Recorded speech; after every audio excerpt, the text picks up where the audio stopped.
বাঙালি খানায় সবাইকে স্বাগত জানাই। আপনারা তো অনেকভাবে ট্যাংরা মাছ রান্না করে খেয়েছেন। এই শীতের এই ট্যাংরা মাছ আমার মতন করে সহজ পদ্ধতিতে রান্না করে নিন।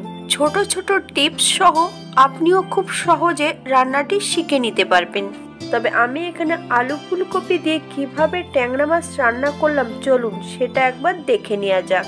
আজকে আমি রান্না করব ফুলকপি আলু দিয়ে ট্যাংরা মাছ। ট্যাংরা মাছগুলোকে বেশ ভালো করে ঘষে পরিষ্কার করে নিয়েছি। একটু নুন দিয়ে ঘষে পরিষ্কার করে নিলেই হবে।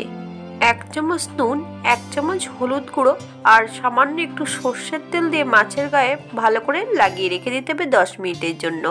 ফুলকপিগুলোকে একটুখানি গরম জলে ভাপিয়ে নেব। সম্পূর্ণ মাছগুলো আমি সর্ষের তেলে ভেজে নেব। আপনারা মাছগুলো সাদা তেলেও ভেজে নিতে পারেন।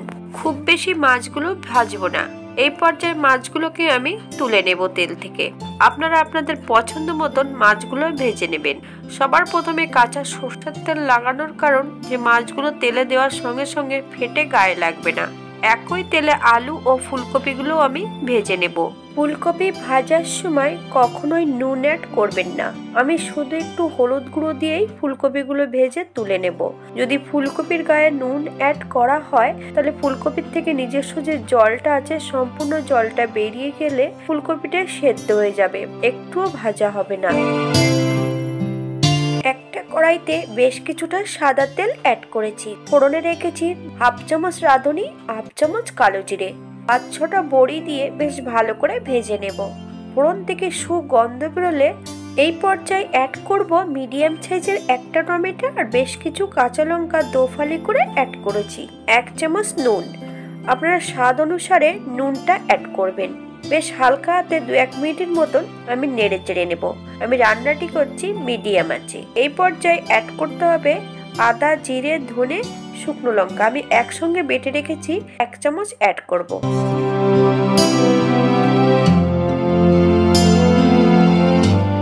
এই পর্যায়ে 1 চামচ হলুদ গুঁড়ো অ্যাড করব। মশলা ধোয়া বাটি থেকে সামান্য একটু জল অ্যাড করতে হবে। মশলা থেকে যতক্ষণ তেল না ছাড়বে ততক্ষণ বেশ মশলাটা ভালো করে কষিয়ে নিতে হবে। আমি রান্নাটি করছি হাই ফ্লেমে।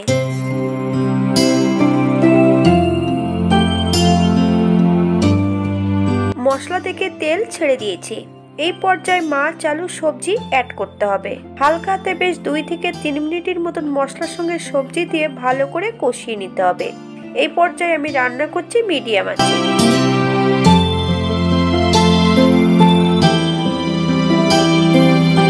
মাছের সঙ্গে মশলা দিয়ে বেশ ভালো করে কষিয়ে নিয়েছি। এই পর্যায়ে জল অ্যাড করব। ফুটান্ত 2 কাপ গরম জল আমি এখানে অ্যাড করেছি। আপনাদের যতটা গ্রেভির প্রয়োজন ঠিক ততটাই জল অ্যাড করবেন।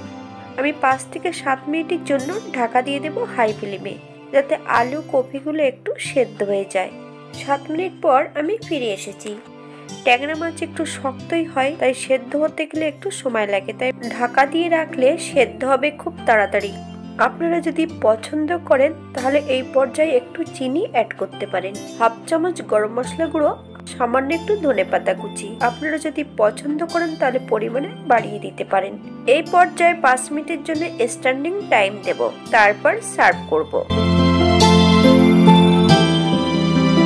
এটা দেখতে যেমন ভারী সুন্দর হয়েছে, এটা গরম ভাতে খেতে অসম্ভব ভালো। আপনারা একবার বাড়িতে একই পদ্ধতিতে তৈরি করবেন। আপনারা একই ভাবে আরো কয়েক রকমের মাছ রান্না করতে পারবেন, যেমন রুই মাছ, শোল মাছ। এই ধরনের মাছগুলো ঠিক একই পদ্ধতিতে আপনারা রান্না করে নিতে পারবেন। তেল মশলা খুব কম দিয়ে আমি এখানে রান্না করেছি। আপনারা প্রয়োজন হলে তেল মশলাটা বেশি করে অ্যাড করতে পারেন। সবাই সুস্থ থাকবেন, ভালো থাকবেন। অন্যদিন একটা নতুন রেসিপি নিয়ে আপনাদের সামনে আবার আমি হাজির হব। ভিডিওটি দেখার জন্য ধন্যবাদ। ভিডিওটি ভালো লাগলে একটা লাইক দিয়ে পাশে থাকবেন।